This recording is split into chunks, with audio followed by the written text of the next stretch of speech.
Жас маман институты бітірісімен алдымен Қызылорда облыстық күріш тәжірибе станциясында 1974 жылдан Қазақтың күріш ғылыми зерттеу институтында аға ғылыми қызметкер, топ жетекшісі, бөлім меңгерушісі, ғалым хатшы қызметтерін, сондай-ақ институт бастауыш партия ұйымының хатшысы міндетін атқарған. 1995 жылдан 2008 жыл аралығында Арал өңірі агроэкология және ауыл шаруашылығы ғылыми зерттеу институты директорының ғылыми жұмыстар жөніндегі орынбасары, ал 2008 жылдан осы кезге дейін Ыбырай Жақаев атындағы Қазақ күріш шаруашылығы ғылыми зерттеу институтының агроэкологиялық сорт сынау, селекция және тұқым шаруашылығы бөлімдерінің меңгерушісі, ал 2019 жылдан осы кезге дейін күріш және күріш ауыспалы егіс дақылдарының селекциясы бөлімінің бас ғылыми қызметкері қызметін атқарып келеді.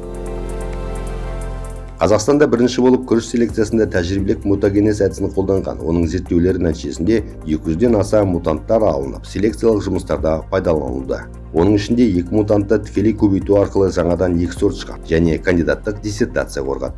Сонымен бірге 1978-1981 жылдары күріштің тұзға төзімділігін зерттеу тобының жетекшісі қызметін атқарған кездері күріш сорттарының тұзға төзімділігін анықтаудағы тұз ерітіндісінің оңтайлы концентрациясын анықтап, жүздеген күріш сорттарының тұзға төзімділігі сынақтан өткізілді. Соның нәтижесінде тұзға төзімді үлгілер іріктелініп алынып, күріш селекциясында пайдаланылып келеді.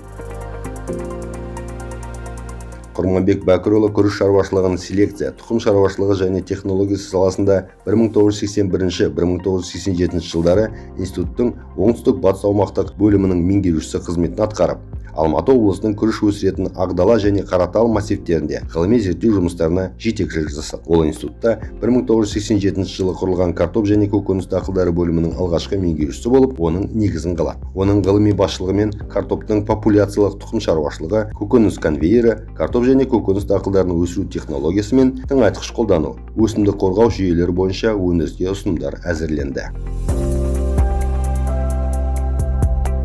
Құрманбек Бәкірұлы бірнеше күріш сорттарының, оның ішінде республикаға және шет елдерге танымал болған маржан және ерте пісетін ару сорттарының негізгі авторы. Маржан сорты өндіріске енгізілген 1987 жылдан бастап егіліп келеді. Жергілікті топырақ климат жағдайына жақсы бейімделген бұл сорт егіншілік мәдениеті күрт төмендеп кеткен қиын жылдардың өзінде тұрақты өнім беріп, облыстың экономикалық және әлеуметтік әлеуетін нығайтуға өз ықпалын тигізді. Мысалы, 2005-2015 жылдар аралығында маржан сортының тұқымы 374 мың гектар алқапқа себіліп, жалпы егілген күріш көлемінің 56%-ын құраған. Осы егіс алқабынан 1,637 мың тонна астық жиналған, яғни әр гектардан орташа 43,5 центнерден өнім алынған. Қазіргі бағамен есептегенде, бұл жылдары алынған күріштен түскен қаржының жалпы сомасы 326 миллиард 200 миллион теңгені құрайды.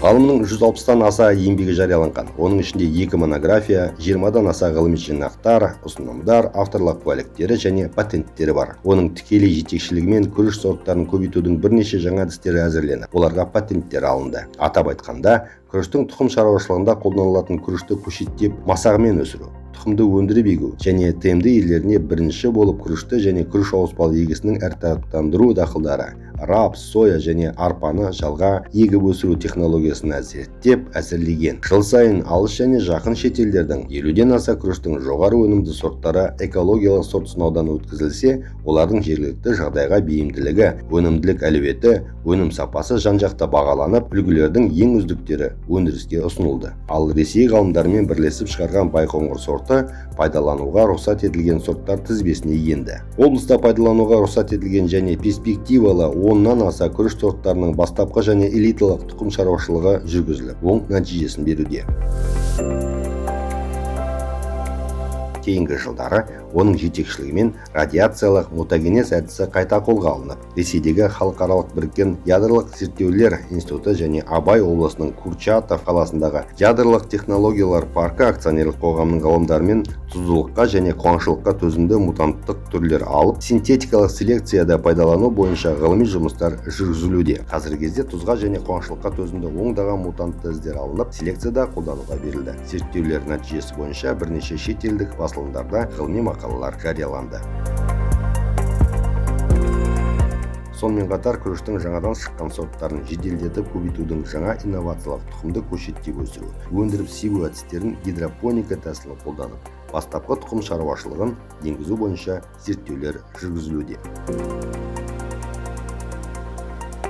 Құрманбек Бәкірұлы Үндістан, Филиппин, Италия және ТНД елдерінде болып, халықаралық ғылыми конференциялар мен конгресстерге қатысқан, баяндамалар жасаған. Ол 2003 жылы ауыл шаруашылығы ғылыми саласында республикада алғашқылардың бірі болып, өнімділікке және бейімділікке бағытталған Қазақстандағы күріш селекциясы тақырыбында мемлекеттік тілде докторлық диссертация қорғады. Ғылыми жұмысты ұстаздық жұмысымен ұштастырған ғалым Қызылорда мемлекеттік университетінің магистранттары мен докторанттарына дәріс береді.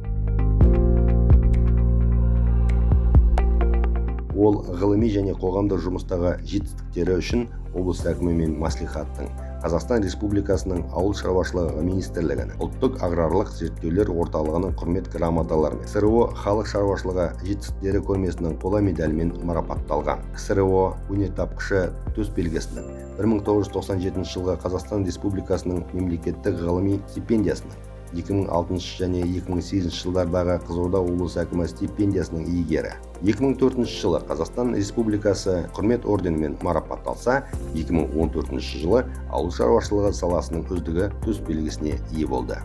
Шиелі ауданының құрметті азаматы, белгілі ғалым Құрманбек Бәкірұлы қажырлы еңбегімен салаға лайықты үлес қосуда.